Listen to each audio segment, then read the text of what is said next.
மாவட்ட ஆட்சியர் அலுவலகம், காவல்துறை கண்காணிப்பாளர் அலுவலகம் போன்ற முக்கிய அலுவலகங்கள் இருந்தாலும் வெண்பாக்கம் பகுதியில் பெண்களுக்கு பாதுகாப்பு இல்லாத நிலை உருவாகி உள்ளதாக அதிமுக வேட்பாளர் கஜா குற்றம் சாட்டியுள்ளார். செங்கல்பட்டு சட்டமன்ற தொகுதியில் அதிமுக வேட்பாளர் கஜா என்கின்ற கஜேந்திரன் வெண்பாக்கம் உள்ளிட்ட பகுதிகளில் தீவிர வாக்கு சேகரிப்பில் ஈடுபட்டார்.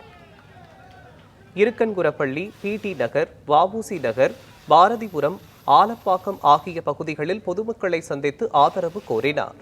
அப்போது மாவட்ட ஆட்சியர் அலுவலகம், காவல்துறை கண்காணிப்பாளர் அலுவலகம் போன்ற முக்கிய அலுவலகங்கள் இருந்தாலும் வெண்பாக்கம் பகுதியில் பெண்களுக்கு பாதுகாப்பு இல்லாத நிலை உருவாகி உள்ளது என்று குற்றம் சாட்டினார்.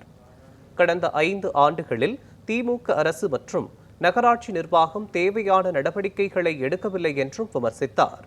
எடப்பாடி பழனிசாமி தலைமையிலான அதிமுக ஆட்சி அமைந்தால் 100 நாள் வேலை திட்டம் 150 நாட்களாக உயர்த்தப்படும் என்றும் குடும்ப அட்டைதாரர்களுக்கு 10,000 ரூபாய் வழங்கப்படும் போன்ற வாக்குறுதிகளை அவர் எடுத்துரைத்தார்.